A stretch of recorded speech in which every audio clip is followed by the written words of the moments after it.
Bueno, bienvenidos todos a este su podcast, Vamos Pa' Eso. Hoy en nuestro capítulo número 8 estamos con uno de los periodistas jóvenes más prometedores en mi criterio, unas personas que han mostrado que se puede rejuvenecer el periodismo y que con muchísimo criterio técnico y además con mucho criterio científico han logrado llevar a la luz pública una cantidad de discusiones, una cantidad de situaciones, han logrado impulsar una cantidad de cosas desde su ejercicio, de su periodismo. Bienvenida Joana, bienvenido Sebastián a este podcast, Vamos Pa' Eso. Y nada, ¿cómo están? ¿Cómo les va? ¿Qué tal el trancón bogotano? ¿Cómo les fue hoy? Duro porque además en Bogotá está lloviendo un montón, entonces cuando llueve en Bogotá la cosa se pone más dura, pero acá estamos. Feliz de estar acá con ustedes. Viejo Sebastián, ¿cómo está, hermano? Bien, muchas gracias. Y sí, yo creo que querer a Bogotá cada día más es una muestra de amor muy dura. ¿Ustedes qué opinan que tratar de vivir en Bogotá hay que tratar de entenderla, de llamarla como es, pero tratar de ajustarse a la idea de que es una ciudad grande y en la medida en la que uno pueda, si puede, ajustarse a una ciudad grande, entre vivir cerca al trabajo y eso es mucho más sabrosa? ¿Qué tal les ha ido con eso, no? ¿Un poco? Pues es primordial vivir cerca al trabajo, creo yo, porque en Bogotá es muy difícil movilizarse, no tenemos, digamos, como la infraestructura, no hay metro, la ciudad está creciendo cada vez más, las vías, hay más carros. Y bueno, yo entro a trabajar a las 5 de la mañana, si no vivo cerca me toca levantarme a las 2 de la mañana. Bueno, para eso ahora no hay carros. No, pero me toca madrugar mucho. Sí, Bogotá es una ciudad que yo quiero, pero es una ciudad hostil para vivir. Sin duda. Esa es la palabra. Y es precisamente eso, si uno tiene la posibilidad de ajustarse a Bogotá, como tú, Joana, que vive cerca de tu trabajo, es delicioso. Entonces tú me imagino que bajas a Caracol, puedes caminar, los días de solecito te vas con gafitas y con audífonos oyendo música. Sí, solo que yo creo que vivir cerca al trabajo es un privilegio, sí, no toda la gente lo puede hacer. Supuesto. Bueno, señores, obviamente como cualquier cuestión me encantaría saber un poco de ustedes, me encantaría que la gente que nos va a ver y que nos va a escuchar sepa un poquito quién es Joana, quién es Sebastián y para no meterle ni interrumpirles tanto, que les pudieran contar un poco cómo han construido una carrera que en mi criterio es absolutamente promisoria porque a pesar de su juventud son personas que tienen muy buen reconocimiento, que tienen muy buena aceptación, pero tal vez algo más importante de todo y es que se han ganado con muchísimo esfuerzo la credibilidad de la gente. Cuéntanos, si quieres empecemos por ti, Joana, cuéntanos un poquito de ti. Sé que eres paisa, ¿no? Sí. ¿Cómo llega Joana a Bogotá y cómo entra también a trabajar a una de las emisoras más reconocidas y que tiene mayor aceptación entre la gente?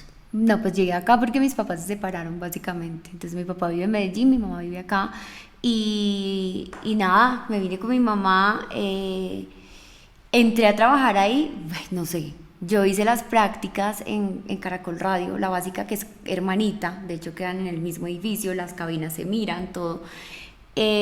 ¿Por qué? Porque una amiga estaba haciendo las prácticas ahí, yo la escuchaba todo el tiempo y dije, ve, tan buenas esas prácticas como que tú sales al aire y haces cosas, porque las que había escuchado, yo estaba en NTN 24 y me sentía un poco frustrada porque yo quería hacer periodismo ya, pues intensa. Entonces le dije a mi jefe en ese momento que no, que yo iba a aplicar a otras prácticas porque quería hacer más cosas y ella me dijo, dale de una. Y apliqué a Caracol y pasé y ahí hice las prácticas que realmente cuando entré me dijeron, ustedes son un periodista más, las pagaban, cosa que es muy raro en periodismo, no pagan las prácticas. Y cubrí a Bogotá en la básica. Entonces, nada, empecé a hacer esas prácticas ahí, me fue súper bien y cuando las terminé, un amigo de la W al que yo le hacía favores como cubriéndole ruedas de prensa y eso cuando a veces no podía ir, me dijo, hay una vacante acá para Bogotá, preséntate. Y yo pues dije, bueno, pues no tengo experiencia, pero vamos. Y cuando hice la entrevista me dice, pues estaba Juan Pablo Calvás, que ahora es el editor general, pero estaba en el cargo que yo estoy ahora y estaba Yamil Palacios y me dicen como, Yamil se fue en ese momento.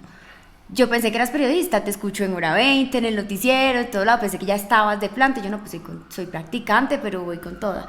Y me contrataron, me faltaba una materia en la universidad, dijeron, no, hágale, estudia y trabaja. Y ahí estuve, así entré, pero después me fui a hacer televisión. Y esta es mi segunda vez en la W. Me llamaron ok. después. No sabía que habías hecho televisión. ¿Dónde Sí, estuviste? estuve en Noticias 1. Me llamó Cecilia un día, sí, súper, no lo busqué tampoco. Me dijo como, te escucho. Ah, bueno, porque empecé a cubrir Bogotá y a los 6 meses me pasaron a cubrir política y yo cagada del susto. Ay, eso se puede decir. Sí. Este es un podcast que se la pasa censurando madrazo, entonces relajada. No, y entonces yo así muerta del susto, pues como no tenía ni idea de nada, del Congreso, de nada, o sea, de verdad yo pues había hecho lo que había hecho en mis prácticas y me dicen cómo vas a ser la editora política de la W y yo con ese susto, no, ya, ¿qué voy a hacer? Pero nada, me reuní con los congresistas, empecé a aprender y le cogí el tiro. Y ahí fue después que Cecilia me llamó y me dijo, te he escuchado, me gusta tu trabajo, quieres trabajar acá, y me fui, como que era un reto, también era difícil porque esa es una redacción. Creo que nosotros llevamos viendo a la gente, pues ahora ha cambiado un poco la generación, pero creo que llevamos viendo a los periodistas, no sé, Patricia Uribe y de Noticias 1, no sé, 20 años o no sé cuánto. Desde que yo veo Noticias 1 los veía, entonces también era un reto entrar allá, nueva, la más chiquita, todo, pero aprendí mucho, quería probar televisión y estando allá, a los 2 años me volvieron a llamar de la W y acá estoy otra vez. Volvió la hija pródiga a la casa. Sí, pero volví a hacer otra cosa. Bueno, me gustó más. Porque ¿Ahorita en qué estás? soy la subeditora, es decir, como está Juan Pablo Calvás, que es el editor general, luego estoy yo y también hago parte de la mesa. Oh, buenísimo. Don Sebastián. Bueno, mi historia es diferente. Yo nunca pensé ni soñé en ser periodista, ni mucho menos hacer radio. ¿Qué quería ser Sebastián? No sé, yo soy politólogo y hacía una cosa muy aburrida, era vigilar al Congreso, hacer documentos y análisis de los principales proyectos del Congreso en una ratonera donde éramos 3 personas, un cuarto chiquitico, una cosa aburridísima. Y en el Mundial de Brasil, yo fui con mi papá y mi papá no pudo ir al partido, creo que le dio pereza. Yo terminé yendo al partido y el hijo del presidente de Blue Radio, que es amigo mío, se tuvo que volver a Bogotá por un accidente y me dijo, oiga, yo le regalo mi boleta. Y yo, bueno, magnífico, me la regaló y me terminé, había todo un combo, como Caracol tiene los derechos del fútbol colombiano, pues de la selección, entonces había ahí todo un combo farandulero del presidente de Blue Radio, Jorge Alfredo Vargas, los actores, y me tocó con ellos, pues yo no conocía a nadie, y entre cerveza y ron me terminé siendo medio amigo de ellos, y mamando gallo, y el presidente de Blue Radio, que yo en mi vida lo había visto, es amigo, es papá de mi amigo, pero nunca le pedí ayuda ni nada. Sí, claro. Al final del partido me pidió mi celular, yo se lo di y a los 3 meses me llamó que los domingos iba a empezar un programa de fútbol internacional que si quería entrar ahí. No sé qué me vio porque no hablamos de radio nunca. Y arranqué ahí, lo único que hacía era leer redes sociales, mi trabajo era marginal, secundario, leía redes sociales y ya, me volví a mi casa. Y como a los 2 años entré a nómina de Blue para hacer deportes en la noche, un programa que se llama El Camerino que dirigía Tito Puchetti. Después llega Camila Zuluaga y yo me le meto cuando le estaban haciendo las fotos y le dije que quería trabajar para ella y acá estoy, en la mesa de Camila. También escribo en Cambio, creo que Joana también escribe en Cambio. Sí, los dos. Yo 8 años en Blue y sí, nunca lo esperé, o sea, nunca lo busqué. Fue como una cosa de azar. Porque Sebastián tenía un proyecto de fútbol bien chévere, ¿no? Yo creo que él debió leer ese portal, por eso sí, me llamó, porque pues de la nada invitaron Me encantaba. a un don nadie. Habla el balón. Habla el balón, sí. ¿Sigue ahí en Habla Balón? No, fue como muchas de las pymes que la pandemia sepultó. Que se llevó. Sí. Ahí, somos pocos los que logramos sacar la cabeza independientemente de cuál fuera el sector y la vaina. Sí. La pandemia fue una cosa ridícula. Yo no lo cuento mucho, pero yo en mi oficina alcanzamos a tener casi entre trabajadores directos e indirectos casi 9 personas, quedamos 3. Y además de eso, imagínense uno dedicado al litigio y las fiscalías y los juzgados fueron 6 meses cerrados. Entonces usted pudiera ser un pícaro o alguien que lo estaban acusando injustamente alguna vaina, pero usted no tenía afán porque nada se estaba moviendo. Y si yo mismo le estaba pidiendo a los bancos que me suspendieran el hipotecario y el del carro, como yo le iba a decir a mis clientes y a joderlos que me fueran a pagar, fue una locura.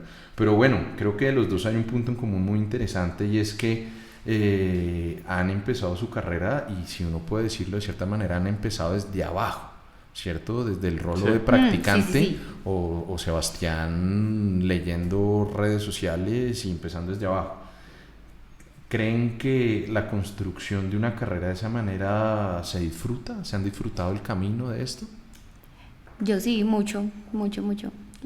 Siento que también he tenido suerte, o no sé, porque yo creo que no es que pase todos los días, o sea, en los medios tampoco es tan fácil entrar. Lo digo por mis compañeros de universidad que muchas veces dicen como, hey, usted entró ahí por rosca, no sé qué, no entré por rosca, pero también creo que conté con un poco de suerte o no sé, talento, supongo que lo vieron o algo vieron en mí, como dice Sebas, algo vieron en mí que no sé qué es, pues seguro algo vieron en mí Julio y Diana Calderón y Cecilia, y eso me ayudó, ser intensa seguramente, no sé, pero sí se disfruta, se aprende y he tenido la fortuna de tener unos jefes divinos, maravillosos, como que no he tenido ningún problema, mi ambiente laboral ha sido espectacular siempre. No, la suerte sí existe, yo creo que a la gente que entre comillas le va bien, pero la suerte no como una cosa que pasa y ya, sino la suerte, dicen, es un punto en el que se cruza la oportunidad con la preparación. Y son como 2 o 3 momentos que en la vida te llegan y que hay que agarrarlos. Yo lo he disfrutado, me gusta lo que hago, pero yo sí he padecido, he llorado mucho, me he cuestionado un montón de cosas que no me gustan del gremio, cómo funcionan. He estado a punto de tirar la toalla muchas veces. Ha sido una mezcla de disfrute, de orgullo de lo que he logrado, pero también sí, yo muchas veces no le he pasado bien. No, acá se sufre. Sí, Tienes razón. uno se cuestiona la cantidad de injusticias que pasan. Sí. Como muchas cosas en el país, igualmente pasa con los abogados, pasa con ustedes que son periodistas. El camino para llegar a donde uno quiere llegar es también el reflejo de la sociedad colombiana, ¿creen ustedes? Digamos que en cierto punto hay un tema de suerte, sin duda alguna. Obviamente ustedes se han preparado y han mostrado las capacidades para llegar donde están, porque además es un mundo tremendamente reducido, ¿no? Es lo que Sí. ustedes me cuentan. Cada vez más chiquito, ¿no? Y además hay unas personas, digamos que no es como tan claro el recambio. No. La gente que está arriba ha hecho toda su vida periodismo, tiene una credibilidad gigantesca, pero Están ellas ahí no hace son 1000 personas que años. están pensando en recambiar. No, están sí. desde 1000 años. O sea, si el periodismo fuera por clases sociales, que puede sonar antipático, yo lo dividiría en 3 clases. Los de arriba, que son los directores, que sueltan la silla cada 20 años. Sí. Los de la mitad, que yo diría que estamos ahí, Joana y yo, que ahí hay mucha movilidad, pero sí te cuesta ya llegar 4, 5, 6, 7 años, y está la base, que hay muchísima movilidad y mucha gente que arranca, dura 1 año y 2 y se va. Se aburren muy rápido. Eso es un quemadero. Del ritmo, de los Sí. pagos, de todo. Entonces sí, estoy con Sebas también, es complicada la cosa. Creo que eso que tú dices de, por ejemplo, están estas personas que no sueltan la silla hace 200 años. Cambio hizo una apuesta muy interesante que quiero meter acá porque veíamos en todos los, digamos, medios impresos o digitales que los columnistas son los de siempre, los que hemos leído toda la Sí, vida. claro, Y sí. Cambio de pronto dice, voy a meter a estos pelados. Y yo creo, a mí me sorprendió un montón cuando me hicieron la propuesta porque yo como, ¿en serio voy a tener una columna ahora? Y creo que fue una apuesta interesante porque están los de siempre, están de verdad, pero los combinó con estos pelados. No, hay unos columnistas ahí Y esa apuesta me encanta, de verdad, como que hay que aplaudir eso porque nadie se ha arriesgado a hacerlo. Todos dicen, no, es que estos son los que son y usted tiene que cumplir 50 años o más para tener una columna. Y Cambio dice, no, ¿sabe qué? Yo le haré una columna a usted y a usted y a usted, que son unos pelados. Y que los escuchen y los lean. Bastante interesante porque también se necesita renovación, como en cualquier lado. Yo creo que la gran mayoría de problemas que en su momento no se veían como así, pero una cantidad de realidades que tienen que cambiar, al menos en la política, yo creo que en el derecho también, y ustedes miran si en el periodismo requiere también cambios generacionales o no. Claro. O sea, yo lo digo abiertamente, yo lo he criticado en redes. A mí realmente, por ejemplo, veo en Vicky Dávila una persona que ha trabajado toda su vida por llegar donde está, pero pues que naturalmente también tiene unas posiciones frente a ciertos aspectos de la sociedad. Por ejemplo, no nos vayamos tan lejos, el tema de las drogas. Ella es una persona que sigue y que mantiene unos paradigmas y en mi criterio unos prejuicios y unas taras mentales basadas en mi criterio en una lucha fracasada contra las drogas. Entonces ella es la que abiertamente sigue diciendo y piensen en los niños y los jíbaros están en las puertas de los colegios, ¿quién los va a salvar? Y al fin y al cabo ella hoy está en una posición de muchísimo poder sin duda alguna, y que en la medida o en el momento en el que ella también decida dejar de estar en esa posición porque quiera hacer uso de su buen retiro, hasta ese momento va a poder renovarse una posición frente a ciertos puntos que son absolutamente necesarios, porque al fin y al cabo, mal o bien, ustedes tienen una gigantesca responsabilidad, y es que ustedes son generadores de opinión y ustedes son referentes de opinión. ¿Ustedes creen que llega a ser necesario el cambio generacional en puestos dirigenciales que marcan líneas editoriales para poder hablar de cambios sociales? Sí, yo creo que sí, y además que pues eso requiere valentía y audacia de los directores y de los dueños de los medios. Yo creo que un poco haciendo el paralelo con el fútbol, comprar la estrella de $200 millones es muy fácil, pues si uno tiene la plata. Messi o Haaland o Mbappé están probados, sí, a menos de que haya una lesión, pues.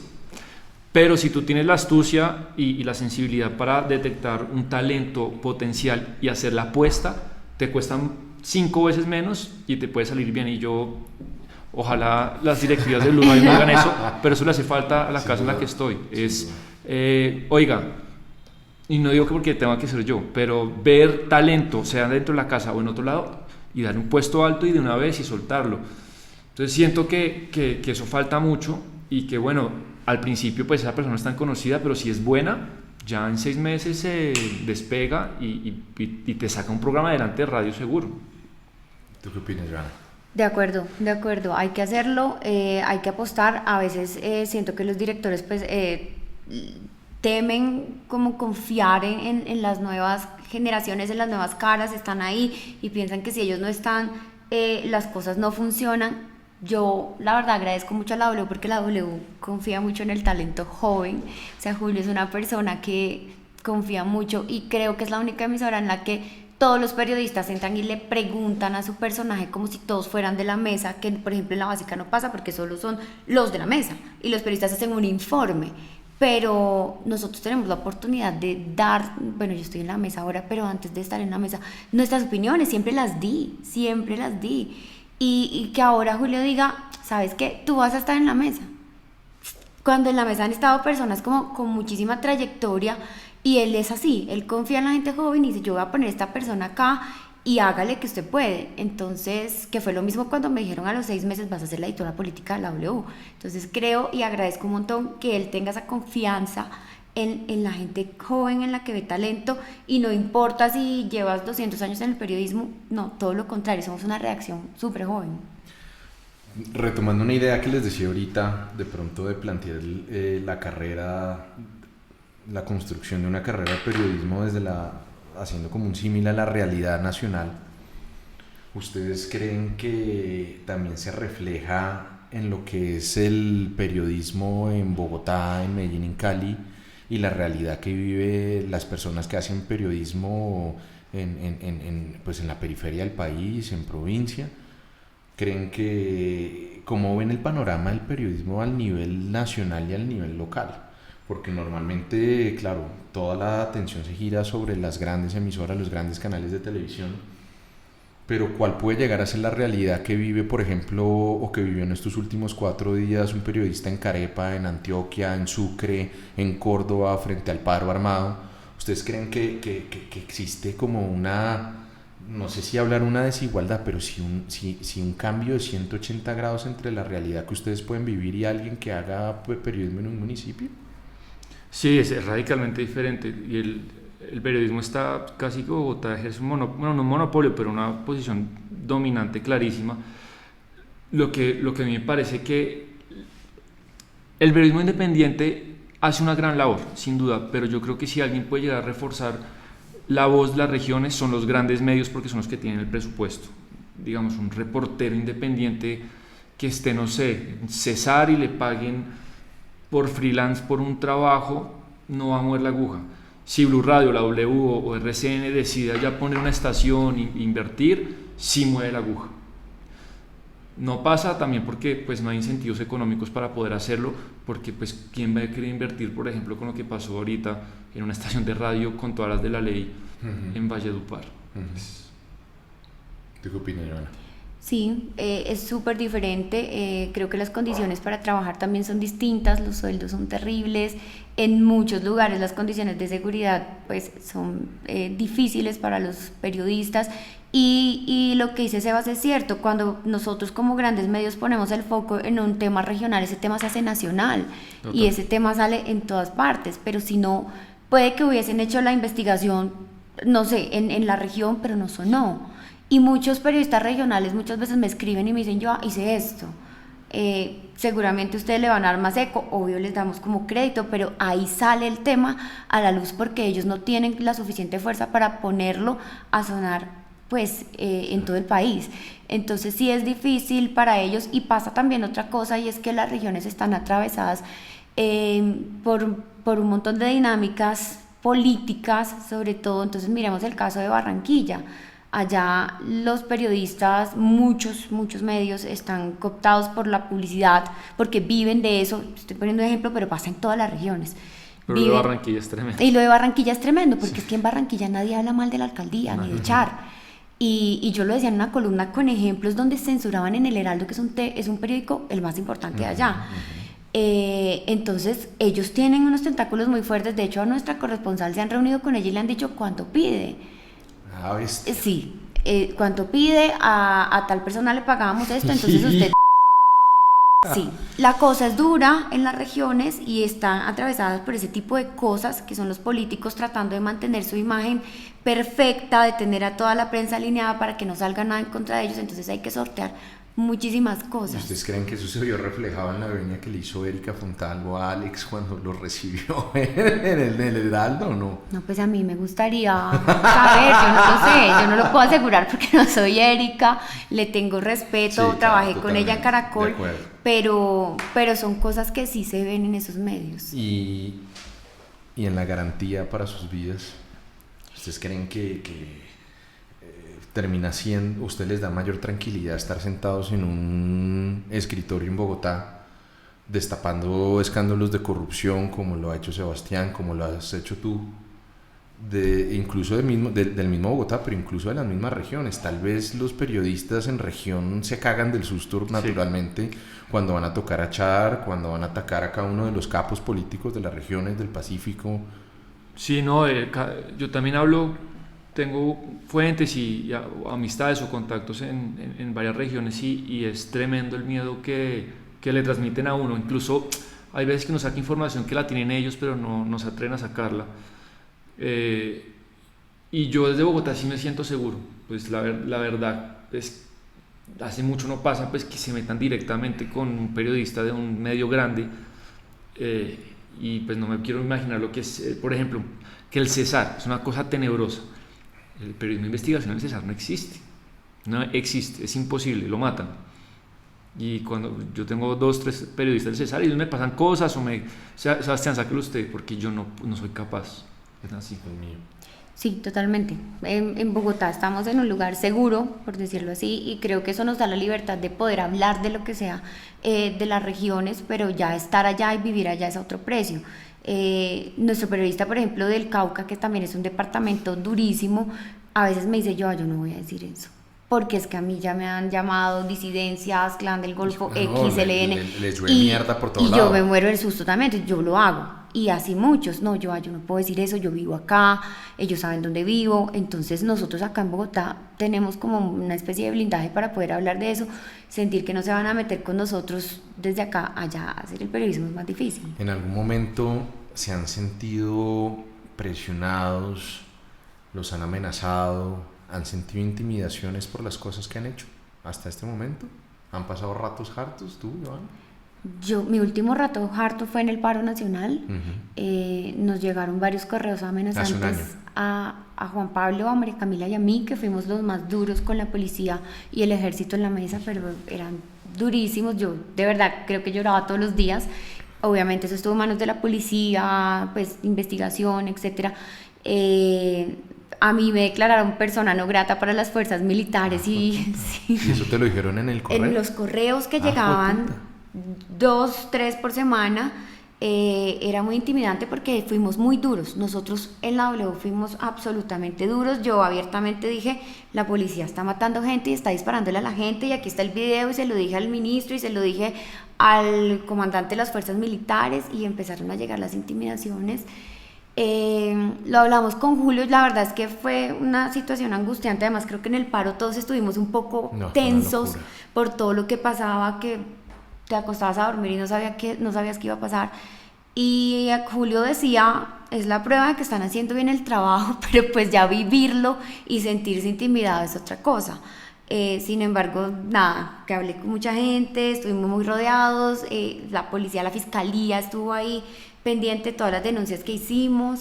Y llegaron, ¿y sabes si pasó algo? Y la verdad seguimos haciendo las denuncias. Claro. No, pues, nunca lograron averiguar qué pasaba, ni quién era. Estaban supremamente blindados, creo que hasta Estados Unidos lo hacían, o sea, nunca logramos saber quién era, pero creo que respondimos con más denuncias. Fue al final nuestra estrategia: vamos a responder con más denuncias porque nos quieren callar.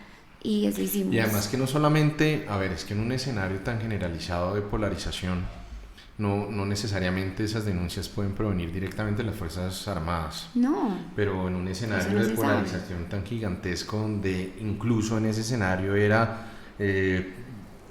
pro Fuerza Armada, y tratar de una o de otra manera de desconocer los abusos y las cosas que sí existieron, y en el otro lado naturalmente un escenario de pro respaldo a las personas que en cierto punto también están cometiendo excesos en sus ejercicios. Uh-huh. Es muy triste ver, Sebastián, que en un país como Colombia hoy estamos condenados a la polarización. ¿Usted qué piensa, hermano?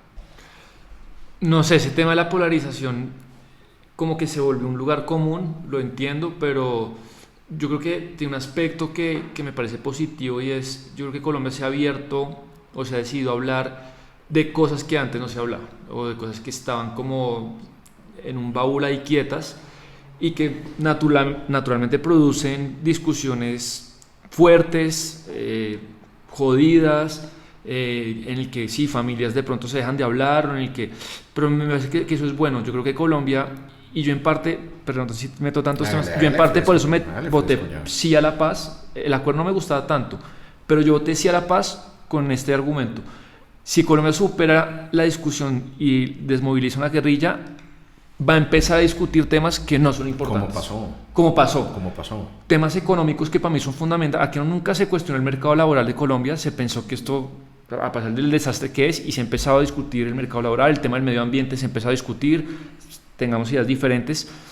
Entonces yo creo que eso también ha alimentado la polarización, y inevitablemente pues llegarán posiciones extremas, como para mí, como la que representa Gustavo Petro y la que representa el ala dura del Centro Democrático, y ahí nos chocamos. Pero me parece sano que Colombia se abra a discutir temas que estaban vedados, y para mí eso es parte de la polarización, que como que todo el mundo dice que es mala en sí misma, tiene algunas cosas malas, pero está bueno también que nos agarremos, entre comillas, a discutir eso. Sebastián, ¿y amenazas, mi hermano? No sé si amenazas, si me han llegado tweets, emails e internos por Instagram hartos, pero no sé si tomarlos como una amenaza, lo que usted dice, puede ser cualquier desocupado que se envalentona detrás de un escritorio. Denuncias que he sacado, de pronto un poco la más sonada últimamente, que fue la de Mauricio Mallorquín, me llegaron 2 o 3 mensajes que uno dice, mierda, pues puede ser, pero de pronto no, y no me las tomé nunca en serio, pero lo que le dije, estando sentado en Bogotá en la cabina de Blue, pues no me he sentido como que mi vida corre peligro. Pues por Giovanna, ¿cómo ves? ¿Crees que la polarización también se refleja en el periodismo? ¿Crees en el fondo, y metamos ya fue puta con los temas duros, un periodista tiene que ser objetivo?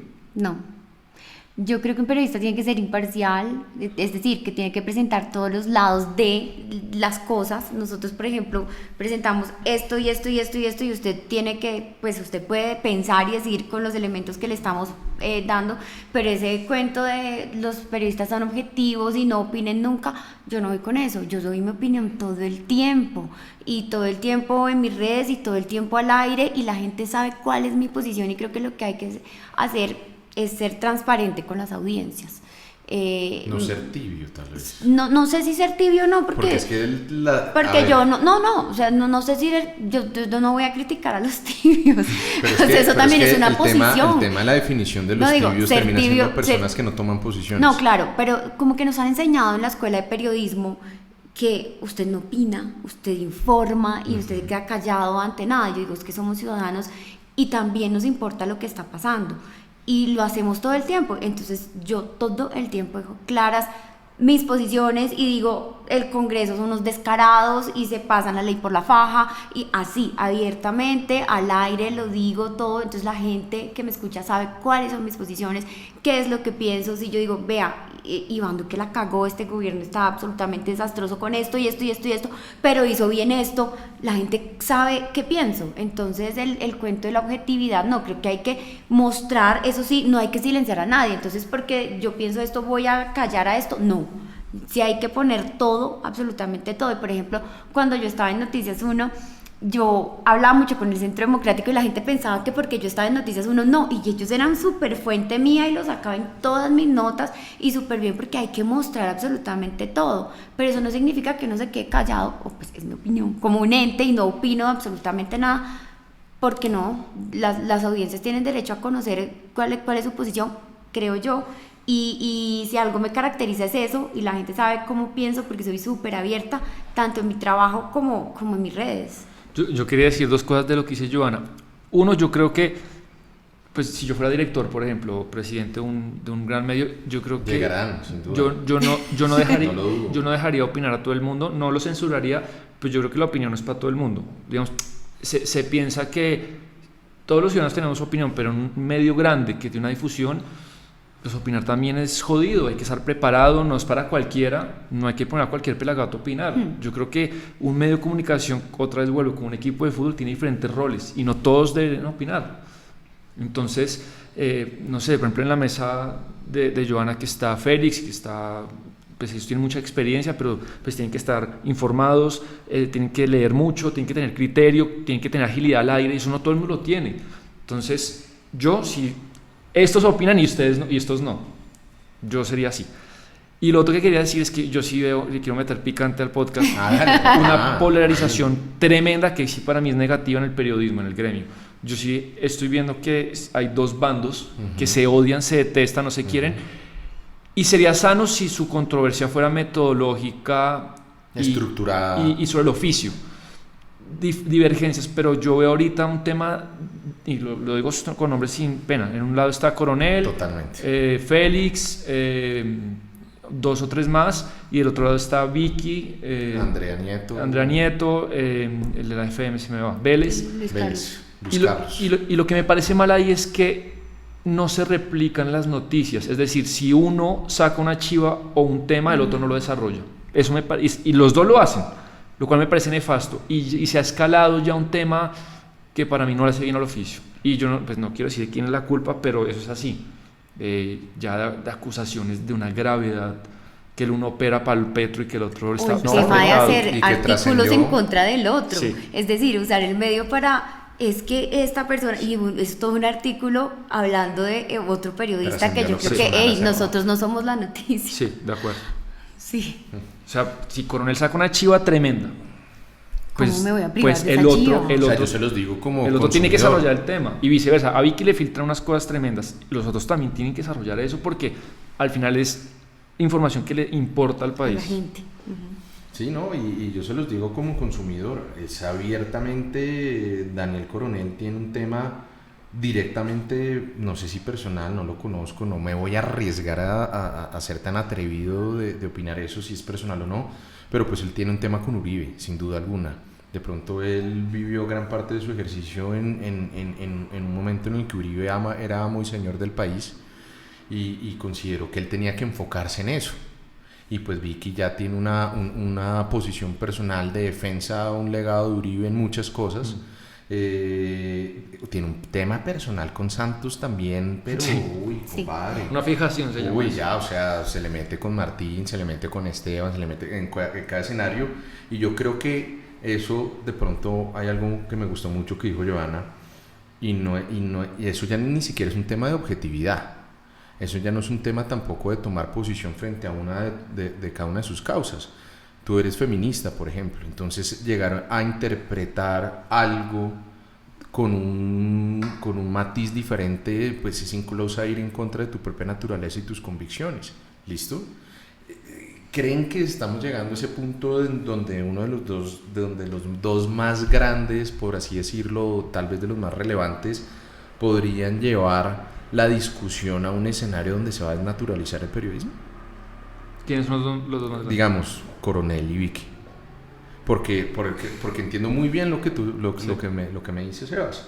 Ellos ya están llegando a un momento en el que ni siquiera están pensando en la necesidad de informar temas. Y yo lo pienso por mi futuro laboral. Digamos, yo soy un tipo que le gusta opinar, que es picante, pero a veces me preocupa que uno, por tener cierta posición o cierta inclinación, como que para el otro lado quede vetado. Claro. No digo que me vaya a pasar, pero yo sí lo pienso. Digo, este medio o este periodista ni por el carajo lo contrata a uno. ¿Y eso existe, Sebas? No sé si exista, pero yo sí creo que un poco esta radicalización ha hecho que pues, sea muy poco probable que haya una paleta de colores más variada dentro de cierto espacio. Pues cada medio verá qué hace, pero me parece que un poco se ha convertido en eso. No sé, digo, a Johanna, pero a Johanna en semana no la van a llevar nunca. Y me parecería chévere que la inviten un día o que le ofrezcan un trabajo, porque Johanna, pues si bien no representa lo que es Andrea Nieto, lo que es Vicky, pero es bacano que semana tenga incorporado en sus filas a alguien como Johanna. Pero pues por ahora, como está, no va a pasar. ¿Tú qué opinas de eso? ¿O ya te llegó una oferta de semana? No lo sabemos. No, y mira que tengo muy buena relación con Vicky y me cae muy bien Vicky, he trabajado con ella, pero pues digamos que ya pienso distinto pues del periodismo que están haciendo en semana. Sí, estoy de acuerdo con Sebas, estamos en ese momento en el que yo también pienso eso. Claro. Yo lo pienso todo el tiempo, o sea, no, pero es que pasa en todo. Uno pone un tweet, de verdad, hoy me dijeron guerrillera, uribista, comunista, defensora de Duque, o sea, al mismo tiempo, porque puse 2 tweets, uno diciendo que Quintero estaba participando en política y el otro diciendo que el que dio el ejemplo de la participación política era Duque. Entonces me cayeron de los 2 lados, entonces fui todo en cuestión de segundos y yo decía, ¿qué es esto? Y ahí luego dije como, de verdad no entiendo por qué si uno critica a Quintero es porque está con Fico, o si critica entonces a Fico es porque está con Petro. No tiene nada que ver, pero siempre son los extremos. Yo hice una columna de los falsos positivos, entonces es que yo estoy defendiendo a la guerrilla, pero entonces si yo hablo de la guerrilla es que entonces soy paramilitar, y así me han dicho todo el tiempo. ¿Por qué? Entonces no pueden tener una lectura. ¿Y se sienten tranquilos en este momento con eso? ¿Se sienten tranquilos con sus posiciones? ¿Sienten en algún momento que las posiciones que puedan estar tomando hoy van a determinar su éxito del mañana? ¿Sí?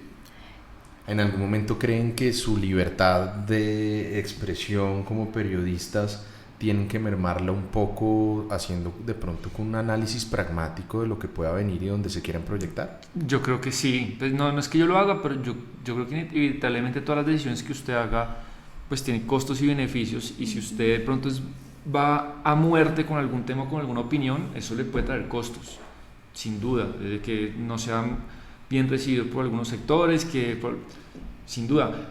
Ahora, hay, por ejemplo, personas que son neutrales, que prefieren no pisar ningún charco, como por ejemplo Jorge Alfredo Vargas, que él ha hecho esa imagen de persona neutra, de persona que solamente es presentadora, y eso no tiene ningún costo.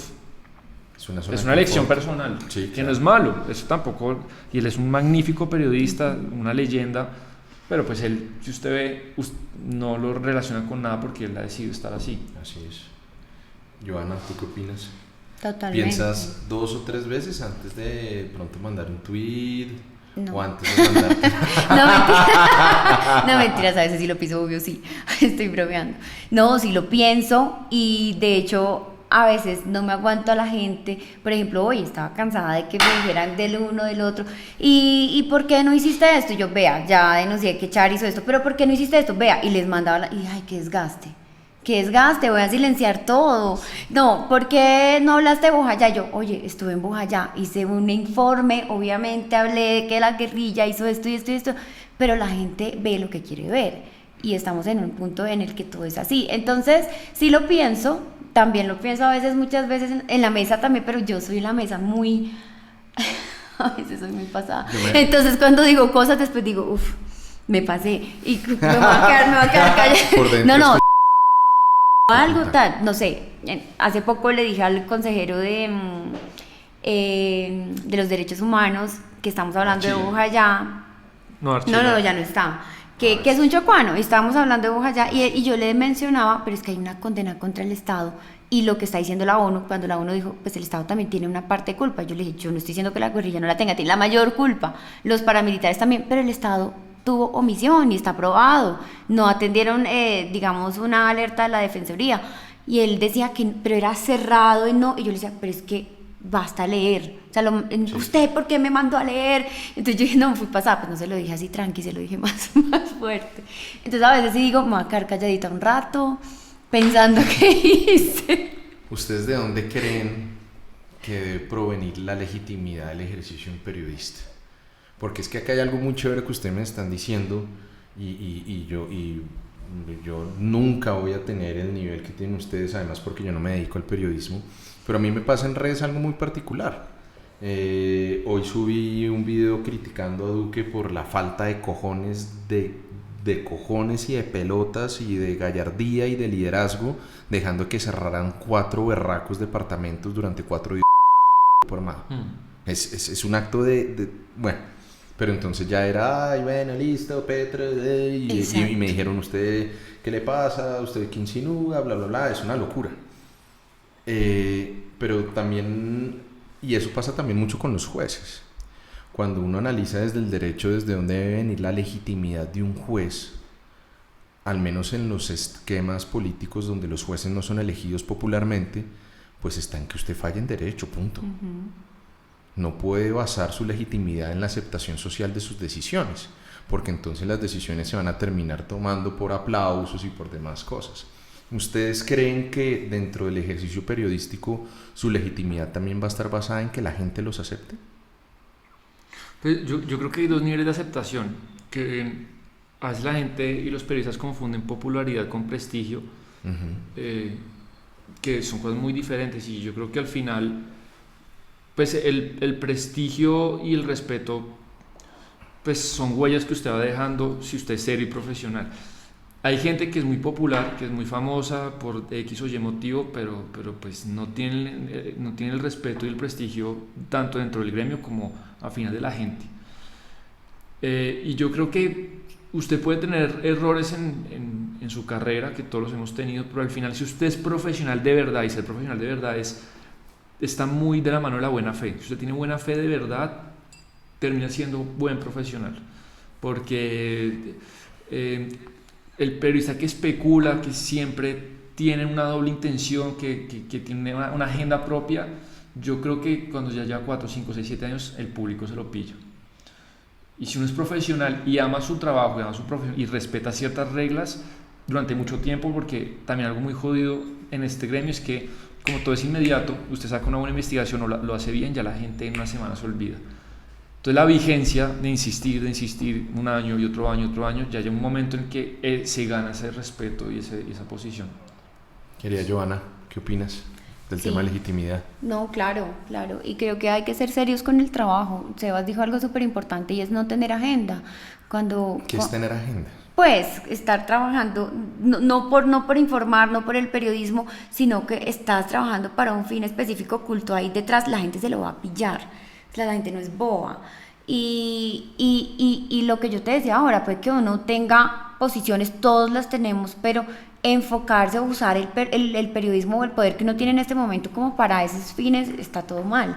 Yo, o sea, por ejemplo, en política, creo que al que más duro le ha dado es al candidato por el que va a votar. Él creerá que yo lo odio, él va a la cabina y me mira como, otra vez me va a preguntar eso.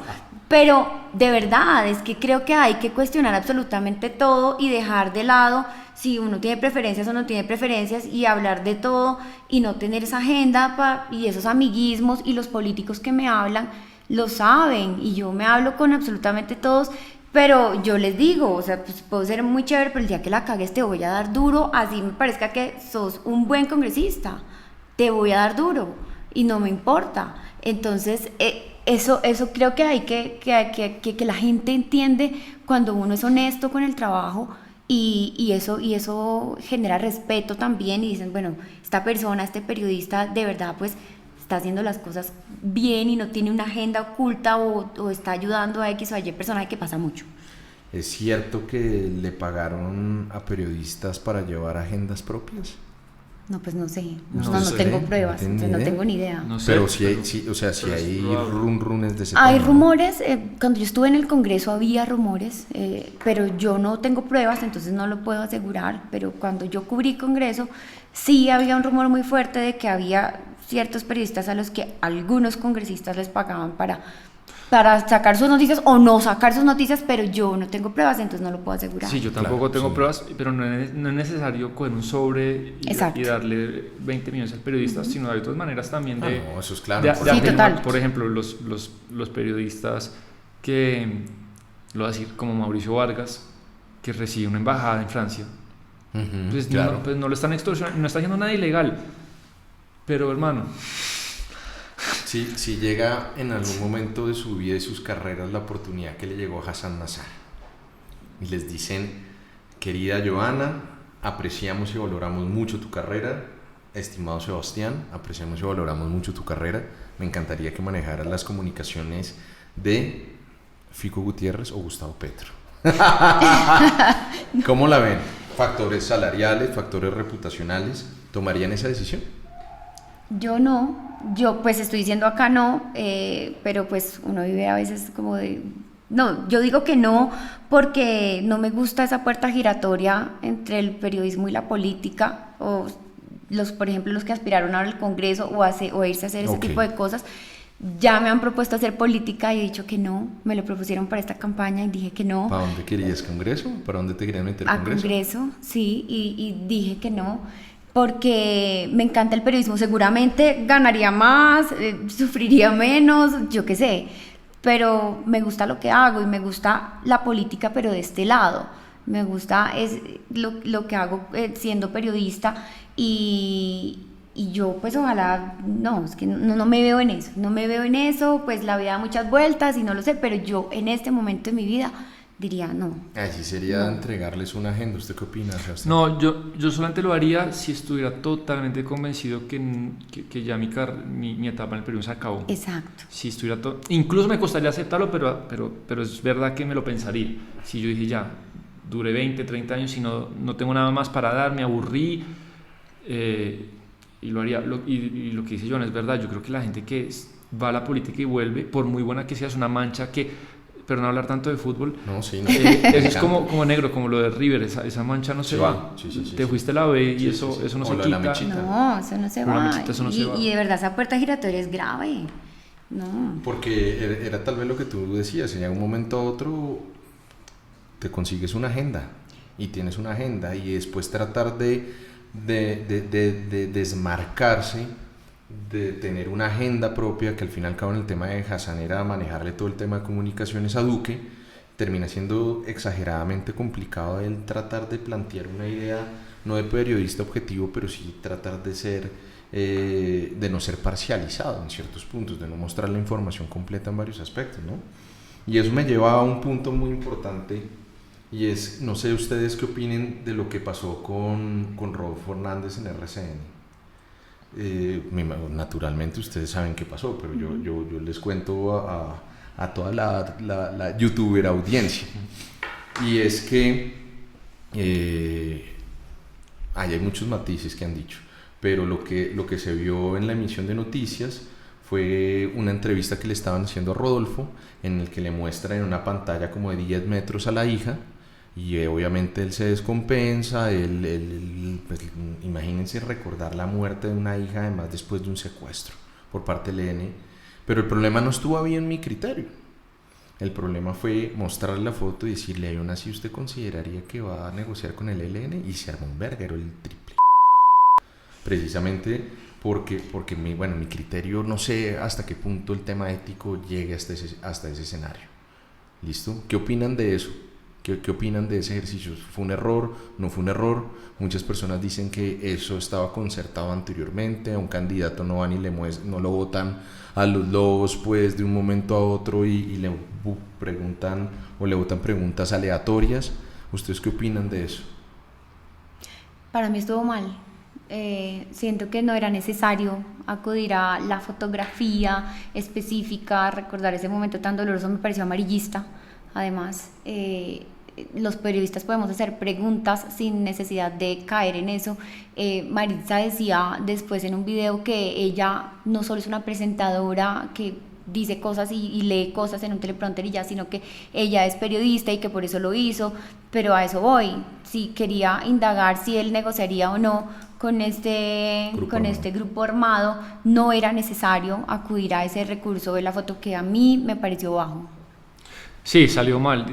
Mezclar el tema personal con algo de interés nacional, en el fondo es una falaz, es un argumento falaz, porque no tiene nada que ver lo uno con lo otro y termina pues sí siendo como un instrumento para despertar emociones de manera necesaria, pero creo que sí está concertado de cierta manera, y yo también he tratado, que antes caía, he tratado de aislar un poco ese canibalismo, de por más de que haya un error, de que todo el país se le vaya encima a una persona, claro, por un error así. Digamos, yo como que uno debería un poco respirar, y yo siempre hago este ejercicio. ¿Qué sería mi vida periodística si saliera al aire el peor error que cometió en mi vida? Capaz no tendría trabajo. Claro. Y creo que todo el mundo debería hacer ese ejercicio, y ese canibalismo, no sé, no me gusta, de hacer sangre. Entonces, claro, los de izquierda que no les gusta RCN, toda la sangre que pudieron, no me gusta. Maritza hizo algo muy bonito, y fue que tuvo la gallardía y la nobleza de recular y demostrar que cometió un error. Sí, estuvo bien. ¿Qué tan fácil es recular en su ejercicio? ¿Qué tan fácil es la cagué? Es jodido. ¿Cómo lo ven? Ese ejercicio, ¿cómo lo ven? ¿En redes, en notas, en temas? ¿Cómo funciona internamente una cagada?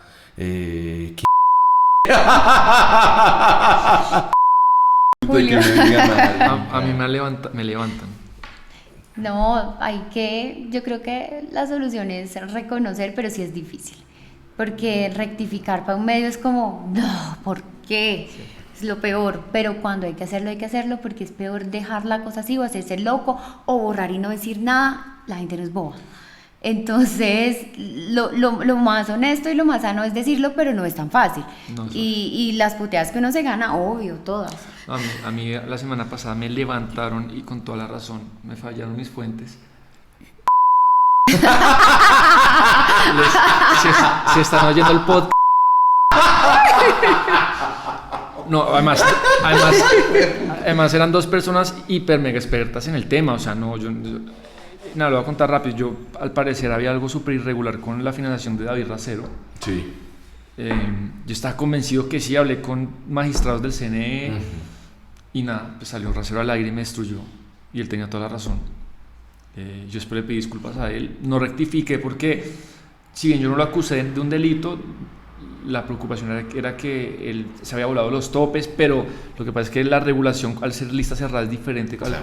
Sí, así es. Pero pero Sebastián, creo que en el sí, fondo de las fue lo cosas peor que me ha pasado. Hay que cumplir con la labor de cuestionar, ¿no? Y de preguntar. No, la verdad, o sea, lo acepto, ha sido la peor cagada que me he metido.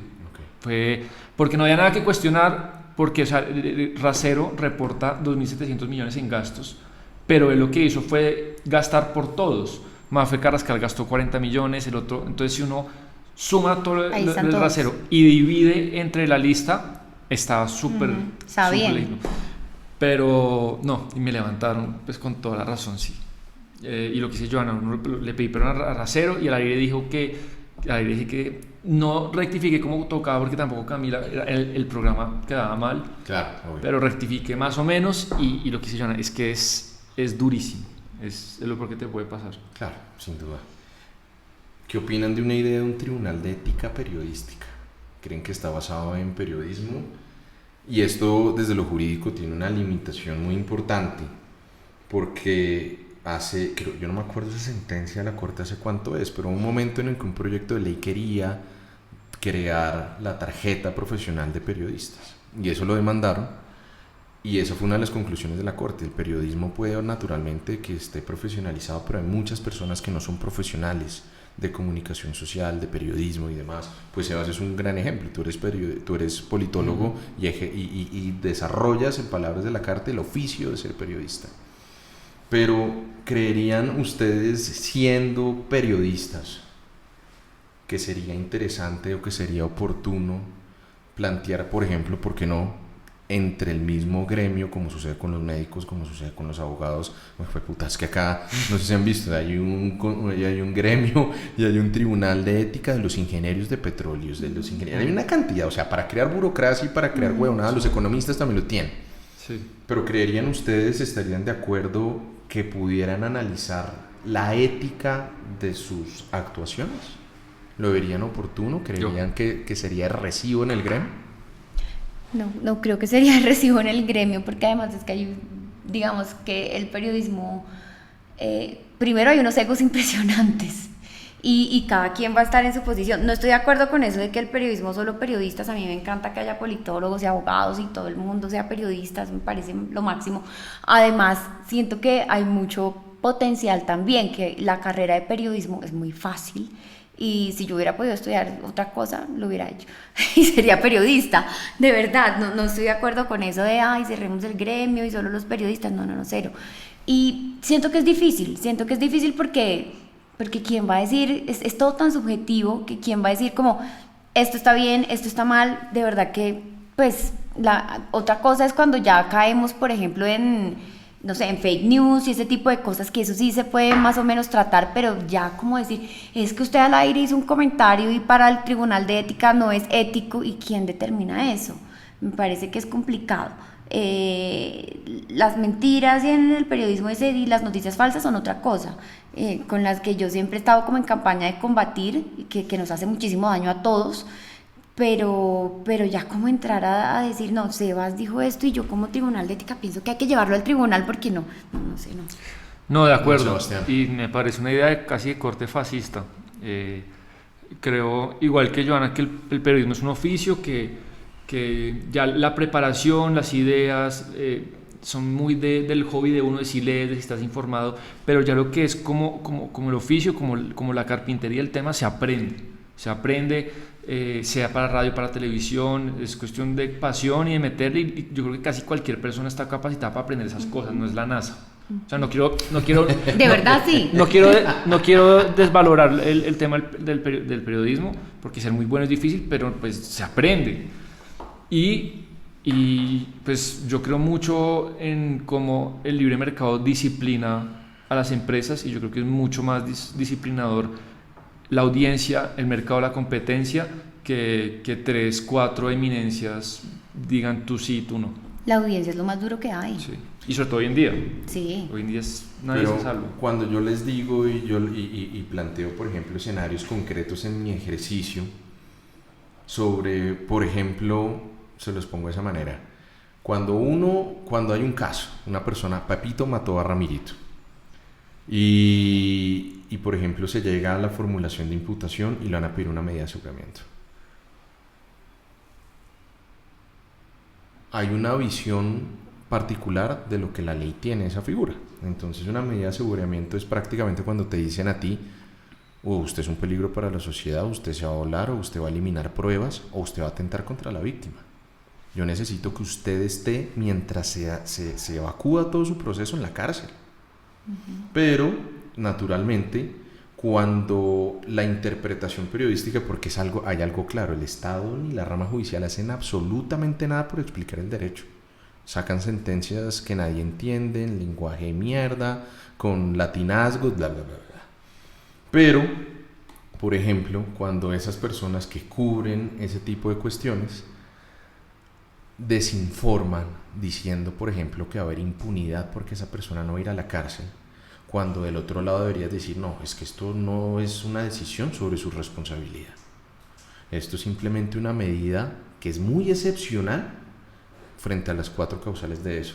Cuando digamos que hay esos escenarios en los que es muy difícil que el mismo público entre a censurar, sino que ya son aspectos de preparación, sino que ya son aspectos de justificación, sino que son escenarios en los que se le tiene que obligar y se tiene que asuntar que las personas que cubran ese tipo de cosas estén preparadas, al menos de los aspectos más básicos para hacerlos. ¿Cómo puede llegar a controlarse Sebastián desde esa perspectiva que tú me dices que sea la misma audiencia, las cosas se regulen, cuando hay ese tipo de imprecisiones que a veces terminan desinformando a la gente?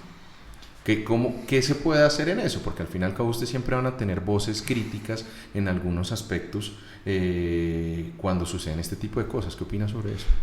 Digamos, me ha impresionado darme cuenta y vivirlo en carne propia la influencia que tienen los medios. Es una obviedad, pero ya cuando uno está adentro es tremendo como uno se da cuenta de eso, y eso pues se puede usar para propósitos nobles, pero cuando se usa mal, perdón la palabra, la cagada es monumental. Y yo creo que los medios deberían esforzarse por en ese tipo de casos, si tienen la plata, contratar especialistas, o al menos gente que sea muy buena en eso, porque yo me he dado cuenta de que a veces por ahorrar o por salir del paso, en algunas áreas de conocimiento e investigación ponen a cualquiera, así sea bueno o tenga ganas. Y lo detecto perfectamente en esto que dicen, en temas judiciales y en temas económicos. Sí. Los dos temas más flojos que tienen los grandes medios. O sea, en temas económicos, pues no un economista, pero alguien que entienda de economía elemental, no lo tienen a cualquiera. Y pues un poco mediocridad de los directores y los grandes medios de, hombre, si tengo a alguien judicial, es alguien que sepa lo básico de los temas judiciales. Y eso es muchas veces las cagadas que se meten los medios, que al redactar la noticia, pues desinforman a la gente porque no saben del tema. Y eso para mí es culpa de los directores o de los que configuran pues el equipo de trabajo, de no poner ahí a alguien que sepa de eso. Entonces digamos que en cierto punto ese autocontrol no sería como tan autosuficiente, ¿no? Sí, lo que es que la cara B o la otra solución no se me ocurre cuál puede ser. No, sí, pues de pronto la solución no es sentarlos en un tribunal a que 3 o 4 periodistas les digas que usted la cagó, debió informarse bien. Sí. Por ejemplo, le voy a poner un ejemplo concreto. ¿Se acuerdan el mierdero que se armó con Carrasquilla cuando dijo que al país le quedan 3 semanas de caja? Sí. Eso fue porque era un congreso de ANIF y una periodista, no me acuerdo quién, le oyó a Carrasquilla decir, nos quedan 3 semanas de caja, algo que es absolutamente normal porque los impuestos de diciembre no los tenemos ya. Sí. O sea, eso pasa en cualquier estado del mundo. Y se armó tremendo mierdero porque la periodista no tiene ni idea de economía, hizo una noticia donde no había y pusieron el gobierno contra la pared injustamente. Y es solamente un ejemplo de no tener gente especialista en ese tema. Ese aspecto de autorregulación que dice Sebastián, ¿qué opinas, querida Joana? No, total, hay que tener expertos en ciertos temas, y de verdad que por ejemplo el tema económico es una falencia impresionante en los medios, y sobre todo creo que también en las mesas de trabajo se cometen muchas imprecisiones porque a veces se quiere opinar de todo, se quiere hablar de todo. Yo no soy capaz de opinar de algo de lo que no sé. Entonces hay entrevistas en las que yo no pregunto o no me meto porque es que no conozco este tema. Y voy a desinformar o voy a hacer una pregunta terrible, y si no estoy informada, pues creo que los periodistas tenemos que también aprender cómo a callar o informarnos mejor, porque ese afán de hablar de todo lo que hace es el efecto contrario en las audiencias, y es presentar una información que no es veraz. Entonces sí, hay que pensar muy bien en a quién se pone para tratar ese tipo de temas específicos. Hay cosas que son muy fáciles de informar y hay otras que no, que necesitan. Pero descartarían ustedes un escenario, un tribunal de ética. Yo sí. Sí, claro. ¿Qué opinan ustedes de, a ver, yo lo digo como abogado, hay unos escenarios en que las fuentes, y más que todo, eso pasa mucho. Entonces ustedes llegan y, por ejemplo, no sé, pongámosle, Mataron el fiscal paraguayo en Barú. Y además que fue un homicidio... Qué historia. Pero qué barbaridad. Además No, de que él estaba de vacaciones en Barú, de que su esposa ese día le había dicho y le había notificado al mundo que está embarazada, incluso puso 2 zapaticos en la arena, llegaron en jet skis y le metieron 3 tiros. No. En ese escenario, es muy seguramente que dentro de las reservas de las indagaciones, pues empiecen a recoger pruebas, entrevistas, que son reservadas. ¿Ustedes qué opinan? Y me acuerdo mucho un proyecto de ley que creo que pasó en su momento el fiscal encargado Fabio Spitia, sobre la penalización de revelación reservada, y pues obviamente a quién se la reservan, al periodismo. ¿Qué opina de eso, don Sebastián? Yo ¿Se creo... terminaría jodiendo el tema de fuentes? También me parecería tremendo que cercenen esa posibilidad de que un periodista revele cosas. No... Y además, la Constitución y la ley, como usted sabe bien, protege a ciertas profesiones, a los psicólogos, a los curas, a los periodistas de revelar cosas que se le cuentan.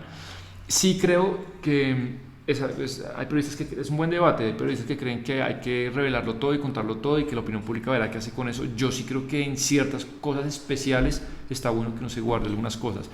Porque al final el efecto no puede ser bueno, no es porque uno tenga una agenda, sino porque, oye, saco esto... que póngale es reservar el sumario. Y es una cosa que si la pongo no tiene contexto porque no se sabe lo otro y genera un clima de opinión que al final es falso respecto a lo que hay. O sea, si no suma, si yo hago ese ejercicio de costos y beneficios y lo que tiro solamente genera perjuicios, por más de que tenga la chiva, para mí uno sí tiene que abstenerse de votarlo. Si solo desinforme es contextualiza, como que es una pieza suelta, sin que nadie entienda nada. Como pasa muchas veces. Independientemente de que la información sea reservada. Sí, listo. Claro. ¿Y tú, No, querida Ivana? tampoco estoy de acuerdo en que veten, pues... ¿Qué hubieras hecho tú si tú hubieras sido la directora de comunicaciones de la Fiscalía y tienes el informe de medicina legal del baterista de Foo Fighters? Me parece que estuvo súper el mal de- manejado. el de Ese Taylor informe... Hawkins. Ese informe Fue una no grosería era monumental. necesario revelar ese montón de detalles que solo tiene que conocer la familia.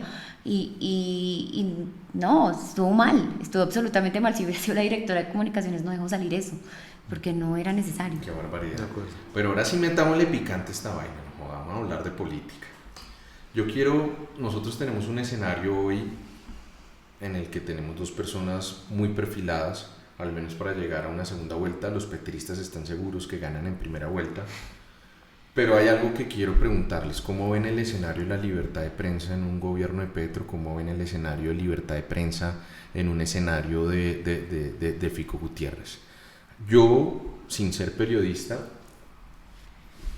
no me gusta mucho algunos escenarios y algunas decisiones que ha tomado Petro frente a diferentes medios. Yo no sé si RCN sea el Fox News colombiano, eso no tengo ni idea, ustedes están más inmersos en eso. No sé si RCN tenga una agenda más tirada, entre comillas, a la derecha, porque pues ustedes saben que esos conceptos son más definidos en Colombia que un berraco.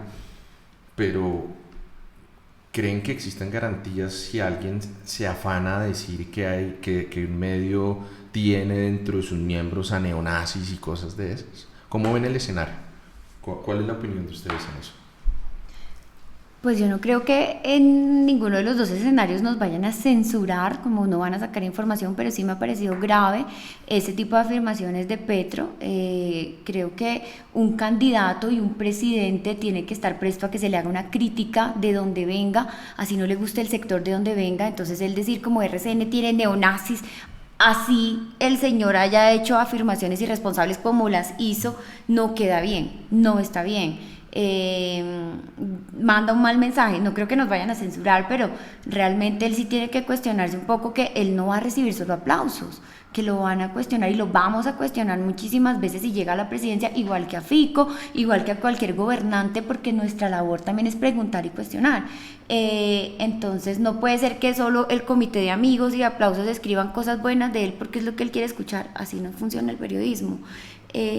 Sí, no me veo en el extremo de vamos a cerrar medios o los vamos a callar, pero sí hay que hacer una reflexión porque siento que no toma muy bien las críticas del candidato. Sí, es muy malo para recibir críticas. No, yo creo que las condiciones que hacen que en Colombia sea difícil hacer periodismo, y no lo digo yo, sino lo dicen los rankings internacionales, yo creo que son ajenas a la campaña de Petro y de Fico, son cosas estructurales. Pero lo que veo con Petro, que yo creo que va a pasar, porque además creo que va a ganar, es que... Convencido, Sebastián. Sí, estoy seguro que va a ganar. Yo creo que la sociedad se está izquierdizando, y no lo digo como una crítica, lo digo como una observación.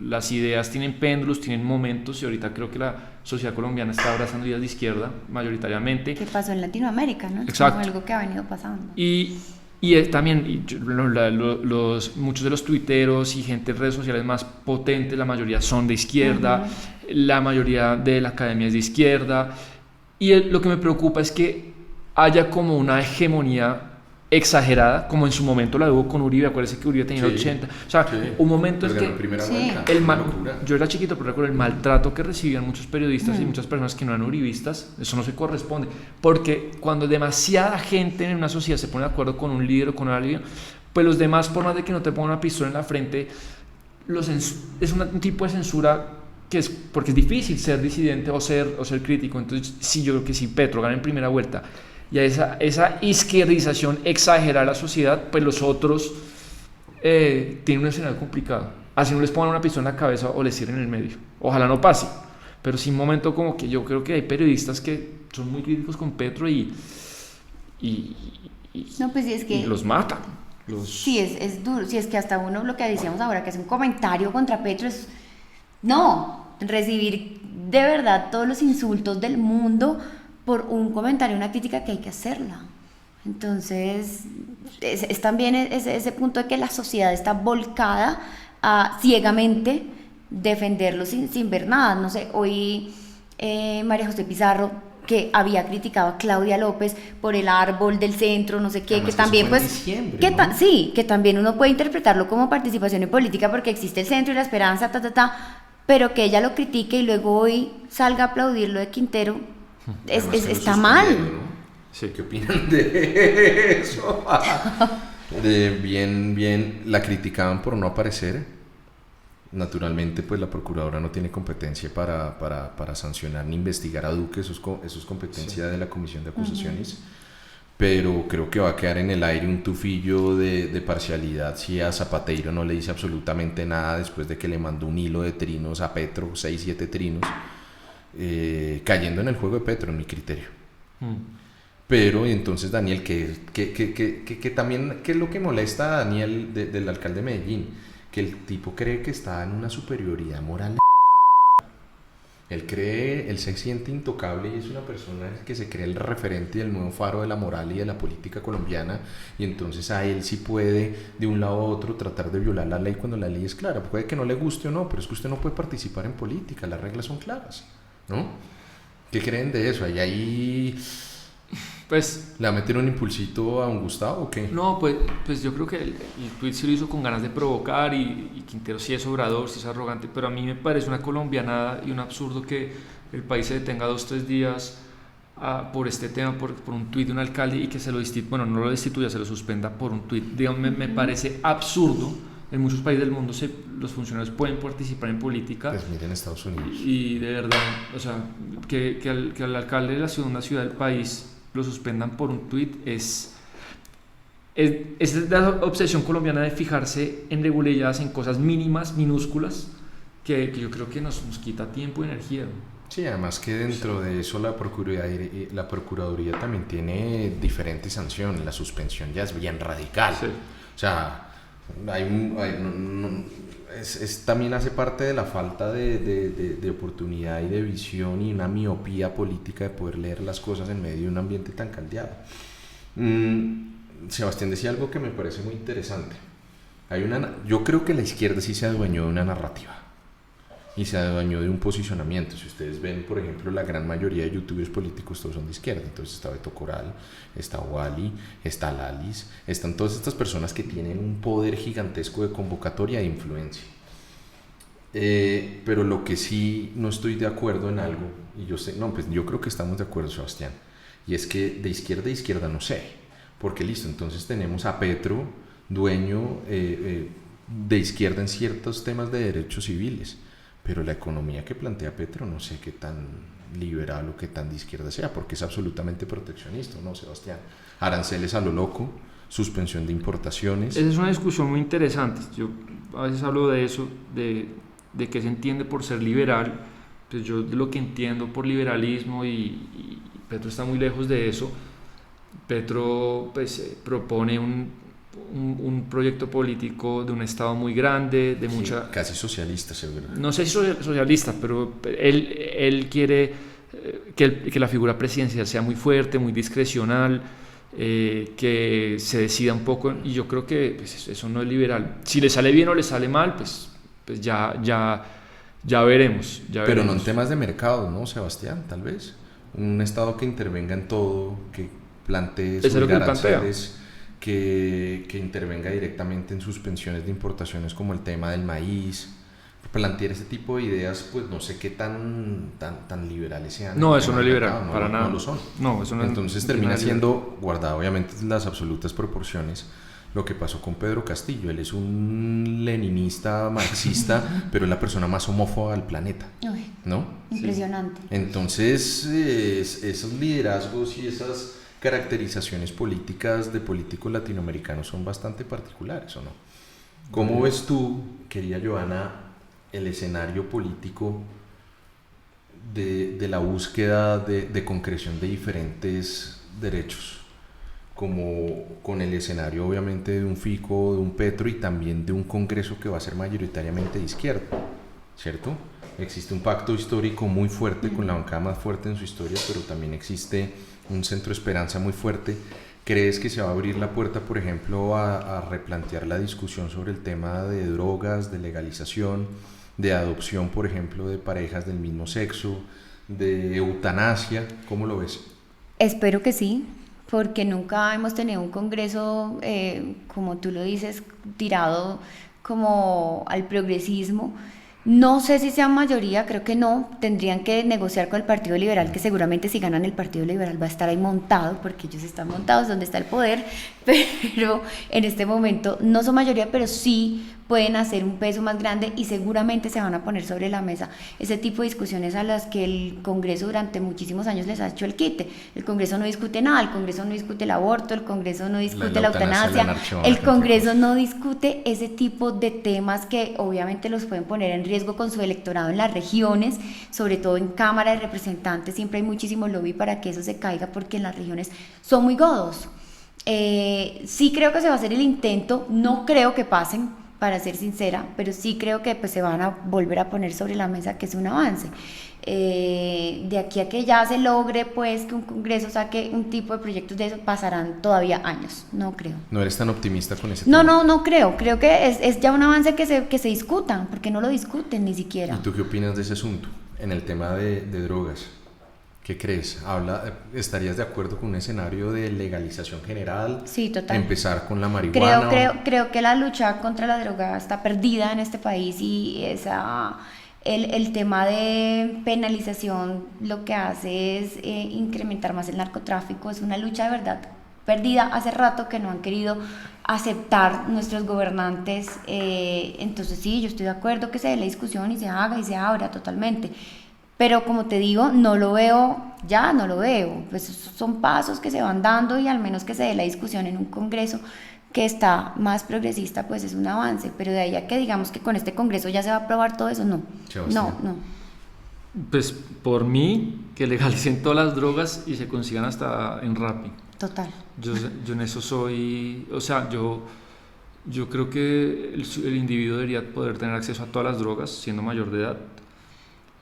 Creo que la inmensa mayoría de las drogas causan menos muertes directas e indirectas que el cigarrillo y que el alcohol. Solo basta ver los costos en salud pública del cigarrillo, por ejemplo. Y además yo creo que en una sociedad libre y justa es el individuo sobre quien recae las cosas buenas y malas de sus decisiones, y el escenario que tenemos ahorita es que caen muchos inocentes que no consumen droga, campesinos, militares, policías. No digo que la droga sea buena, la droga es mala, de acuerdo, pero que sea el perjudicado el consumidor y no los terceros. Y que tenga la información para consumir y que no lo tenga que educar el jíbaro, el mejor amigo que es marihuanero o borracho, sino que simplemente la política de educación esté enfocada en decirle, oiga, si te pasas con la coca te vas a joder, si te pasas con, no sé, con los hongos, con los ácidos, en fin, con la droga que sea, ¿no? Sí. Y no basada desde la reducción y decirles que usted va a ser un fracasado si usted se fuma un bareto. Y además las personas que se preocupan por los consumidores, habría menos muertos y habría, primero, más pedagogía y conocimiento, y segundo, las drogas serían de mejor calidad, porque las empresas productoras, como cualquier producto del mundo, pues se compiten por calidad y por precio. Eso haría que haya mejor precio y productos de mejor calidad. La droga sería de mejor calidad. Y además mejor dosificación, porque es que nadie dice qué pasa con la cafeína. La cafeína es una droga, es un estimulante del sistema nervioso central, igual que la cocaína. Solo que la diferencia es que a ti te dicen tómate un tintico solamente en la mañana, y no es que te vayas de farra 7 días y te vuelas 7 kilos de perico además, ¿no? Que al fin y al cabo es eso, es la información, es cambiar el escenario. ¿Qué opinas, querida Joana, de nuestro querido referendo que va a sacar Sara Castellanos? El referendo pro vida, creo que es. Sí, para ya tratar lo radicaron. ¿Qué opinas de eso? No, estoy totalmente en desacuerdo. Me parece que es la bancada pro vida y los godos negándose a avances que estamos haciendo en los derechos reproductivos de las mujeres, como es la despenalización del aborto, porque la despenalización del aborto no me va a beneficiar a mí, Joana Fuentes, que tengo privilegios y que me puedo pagar un procedimiento, sino a las mujeres vulnerables que están jodidas y las meten a la cárcel, y eso no va para el aborto. El aborto va a seguir existiendo, pero ellas se van a meter a un chuzo clandestino y se van a morir. Entonces, Provida no tiene nada. ¿Cuál Provida si no les importa la vida de las mujeres y si quieren decidir sobre el cuerpo de las mujeres? Pero pues es esa insistencia y es legislar con la camándula en la mano y entonces Dios y la vida no. Sin pensar que realmente están pasando por encima de la vida de esas mujeres que sí necesitan que tener garantías para poderse practicar una interrupción voluntaria del embarazo en condiciones humanas, en condiciones, digamos, que un médico las atienda, que un psicólogo las atienda, y no en un roto donde pierden la vida. Y además que no las consideren criminales por hacer Exactamente, que no las metan a la cárcel por eso. ¿Cómo ven el fenómeno de fake news ahorita y la relación que tiene con las campañas políticas? Y ahí les meto otra pregunta ahí compuesta. ¿Qué puede hacer el periodismo desde su perspectiva, desde eso, para tratar de generarle una contraposición tan fuerte al asunto? ¿Tú qué crees, Joana? Digamos, ¿qué es una fake news y cómo combatirlo? No, es que es jodido porque nos tienen invadidos en muchos casos y hay fake news que se crecen y la gente se las cree. Cadenas de WhatsApp, sobre todo, yo creo que las tías de uno se creen cosas. A mí en campaña me llega, mira lo que está pasando, y desmentir eso es fregado, pero es un ejercicio. Nosotros estuvimos haciendo un ejercicio, no sé si Blue estaba ahí, de un grupo de medios radiales donde reuníamos a la semana unas noticias falsas y las desmentíamos al aire, que no me acuerdo cómo se llama el sistema, se llama Vera. Tratamos de hacer eso y siempre hacemos campañas, pero pues obviamente hay empresas que se dedican a eso. Las campañas claro. han promovido esas, y las fake no news. lo he visto tanto en esta campaña. Creo que ya la peleaba más por otro lado. Sí han caído en noticias falsas, sí, no hay que decir que no, pero no he visto que haya sido como digamos una política de campaña basada en noticias falsas. Voy a hacer esto. Sí pasa y pasa todo el tiempo, no solo en campaña sino en la política colombiana, todo el tiempo pasa. ¿Cómo combatirlo? No, pues tratando de desmentir y decir la verdad, y esto es así, pero es jodido y es desgastante. Creo que las audiencias también tienen ahí parte fundamental de informarse, de no comer entero, de no tragar entero, de no creerse todo lo que le mandan y de una publicarlo y replicarlo, que es al final lo que busca esta gente con ese tipo de noticias. Sebastián. Pues yo creo que ahí tiene un papel muy importante, pues, las grandes tecnológicas que a raíz de presiones de políticos y de las personas se han empezado a preocupar un poco por esto. Hace 10 años un poco como que no había ninguna obligación de corregir los algoritmos, de tener cierta sofisticación con eso, y van a tener que llegar a un punto en el que pues sí tienen que poner más de su parte. No se puede eliminar 100%, pero sí hay con la tecnología que hoy en día sí hay maneras de combatirla. Y al final, un poco lo que dije ahorita, yo creo que pues la competencia entre muchos medios y la competencia entre diferentes sectores pues prevalece, no diría yo, el mejor medio, los mejores periodistas, y ese filtro, pues yo creo mucho en ese filtro, en el de la competencia, porque lo contrario es algo centralizado y discrecional, lo cual a mí me parece pues totalitario. Bueno, y para terminar, señores, ¿cuál es el balance que hacen del gobierno de Iván Duque? Yo. Dale, ¿yo? Empiecen. ¿Tú? No sé, a mí bueno, es una respuesta muy difícil para un minuto, pero en términos generales no me gustó. Sí creo que ha habido avances importantes que por el clima del país no se han reconocido y ellos tampoco lo han sabido explotar, pero en términos generales no me gustó.